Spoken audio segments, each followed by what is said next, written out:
Welcome back, everybody, to another episode of... Fuck, I forgot. Welcome back. All right. Okay, shut up. Sorry. God. I think you're going to roll back into it.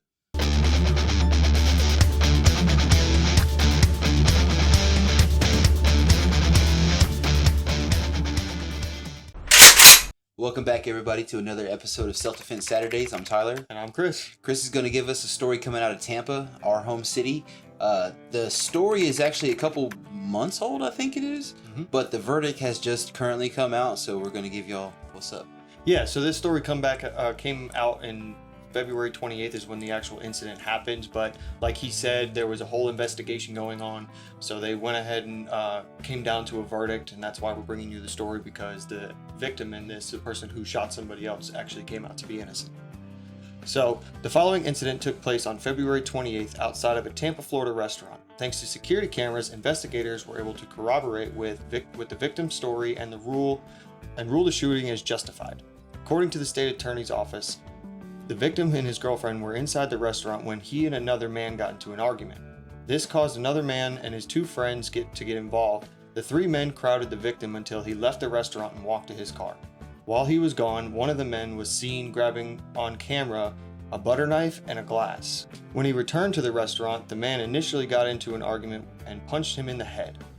This caused the restaurant staff to force the men outside. The man with the glass threw it at the victim and started stabbing him with a butter knife. The men knocked the victim to the ground and started beating him. Somehow, even though the victim was outnumbered 3-1, he was able to get to a knee, draw his concealed firearm, and fire multiple shots.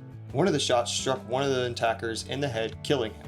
It is unclear if any other of the men were struck by a gunfire, but it was reported that they had survived.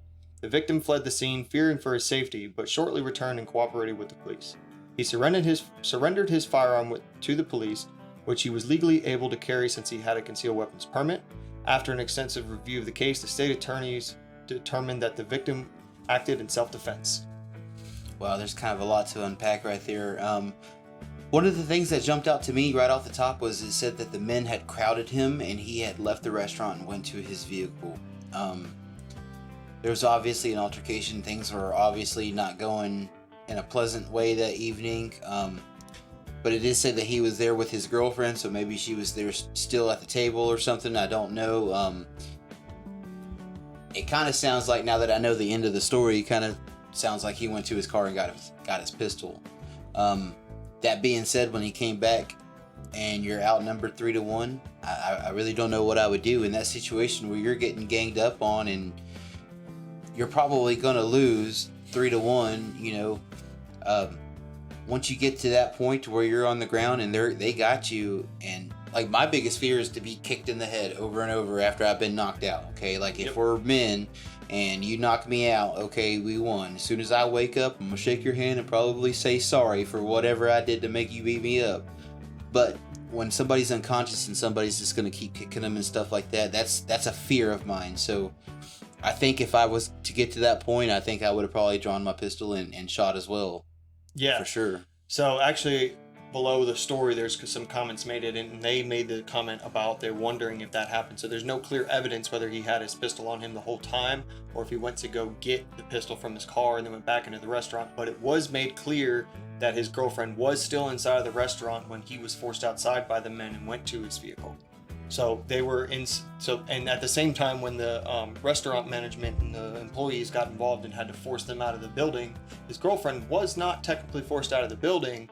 She was just an innocent bystander at that point. So that's kind of how that unraveled. But in your point about being jumped 3-1, am I going to try to fight it out at first? Yeah, I'm not going to lie, because pulling your pistol is life or death situation. Like, I'd rather tote an ass whooping than kill somebody. For sure. Absolutely. But when you get to the point where you realize that maybe these guys aren't just gonna, fight you like men and put you down and then walk away. Like if it seems like you're starting to become afraid, and I mean, when you're 3-1, you could be afraid from the get-go, especially if you realize that you're not very physically capable or not very well trained in fighting or have a lot of experience in fighting from, younger ages or whatever it be.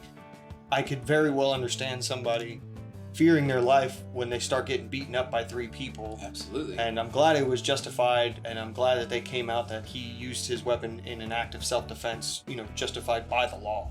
So, but obviously, all that being said, I'm a concealed carry permit holder. I definitely preach that if you can get licensed to carry because situations like this. That being said, if I've already been in an altercation with somebody and they have ran me out of the building, I've lost the night in a way. You know, I'm gonna, hey babe, let's go. You know, we're obviously not wanted here. That being said, because he is a concealed permit holder, it really wouldn't have mattered if he went to the car to go get it or what. Morally standing, that's not a situation that I would have put myself in. You know, he was able to leave. He made it all the way to his car. At that point right there, if he would have just turned the key and drove off, nobody would have died. That being said, in a situation like that where you're outnumbered 3-1, my first thing would be to take that threat away from my woman. You know, Absolutely. So if she's at the restaurant and they're mad at me, hey guys, let's go be mad at me away from her. That could have been a scenario. We don't know every single fact about the situation, but that would be my mindset. That being said, he ran away from the car. His woman was still at the restaurant, so any good knight in shining armor is gonna come back for his woman. So there's a rebuttal for every idea that I guess a person could have. But like I said, until more facts come out, or if we knew the facts from this jump, I can only give my assessment of that for sure. Yeah, and I'm in agreement with you where I would do the same exact thing. You know, take the situation away from the woman. You know, she has nothing to do with it. She should have nothing to do with it. And then, you know, if she's still inside of the restaurant, maybe your cell phone's broken or you left it inside the restaurant too. If you have no way to reach her realistically, you know, going back in to retrieve her and pull her out as well, or maybe even, you know, pay your bill or something like that if it's not possible to do outside.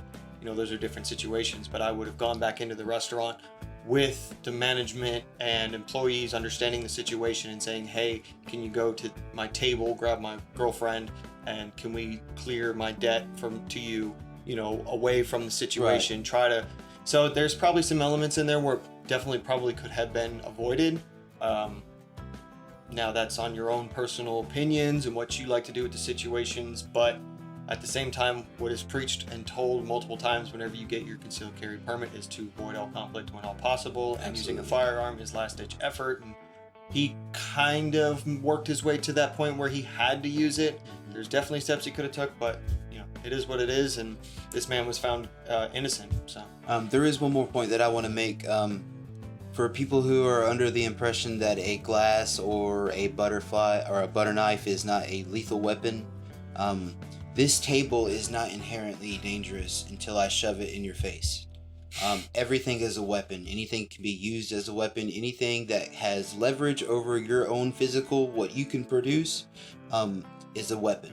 I just wanted to kind of make that clear because when the first thought of a butterfly or a butter knife, I don't know, I want to keep saying butterfly knife. Yeah. But the first thought of a butter knife isn't, you know, scary or sharp or glass. You could do more damage with a piece of glass than what you could with a butter knife or a sword. You know, anything is a weapon. I just kind of wanted to make that point. If you're coming at me with what I think is a heavy looking pillow, I will take that as a threat. You have leverage over me. So I just wanted to make that clear because I know there's probably somewhere, you know, pointing the finger saying that a butter knife isn't sharp or dangerous, and that is completely not true. Everything can be used as a weapon, and if anybody approaches you with anything, I tell you what, next time you have something oddly shaped in your hand, approach a police officer. I promise you that you will not get close. So I wanted to make that point clear. All right, guys, so just like I always like to do, we're going to go over this and, you know, see what he did right and wrong. We've kind of already done that in our own opinions, but just kind of nail the facts home. It is cut and dry because the case has been ruled. He was innocent and used his firearm in self-defense. The situation he was put in at the end, I do believe he did what he had to do correctly. You know, he was ganged up on 3-1. Who knows how far it could have gone. He was obviously in fear, so he used his weapon correctly. Very well steps he could have taken to avoid that situation. Absolutely. But he definitely did what he had to do once that situation had arose and boiled down to what it ended up being with the 3-on-1 gang up. Absolutely. Guys, don't try to be a tough guy. If you were in a conflict with any person, try to be the bigger man. I understand, especially to the younger crowd, myself included, it is hard to do that. But once you take that responsibility of carrying a firearm or something like that, that is the extreme in an instant. You know, getting a black eye or something like that because you let your mouth run a little too far. Those are all human mistakes that we've all made, and that grow from it. But the second you drop a hammer on somebody, there's no coming back from that, especially from that person. So always try to be the bigger man. Resolve yourself from any conflict, especially if you're a 3 against 1. You're obviously not going to win. You're obviously poking a bear. It doesn't matter if you have a firearm to make that even or not. Don't put yourself in that situation. Nobody needs to die because of a misunderstanding or a silly conflict or whatever at a restaurant. How many bad things can be happening at a restaurant? Just try to be the bigger person and resolve the conflict without violence. All right, guys, we want to thank you for joining us for another episode of Self-Defense Saturday. We really like to get this one out because it is right here, hitting at home for us. It's real close to us, so we wanted to definitely talk about it, especially for our local viewers. You can see that things still do happen here in Tampa, Florida. Go ahead, guys, and check the description below for the website that we use for all these stories, Firearms Owners Against Crime. I say it all the time. We've got stories on here that we can't get to. There's a ton of them. Go check it out. There's a ton of helpful information when it comes to firearms, laws, elections, and things just of the sort that I think everybody will benefit to go check this website out from. Guys, down in the description below, we have a link to our link tree that'll take you to all of our other platforms on social media. We have reels on Instagram, stories on Facebook, all the good stuff. And also, don't forget to tune into another episode with Wes and Jose for Ready, Aim, Live every Friday at 4 p.m. And always remember, guys, who's got your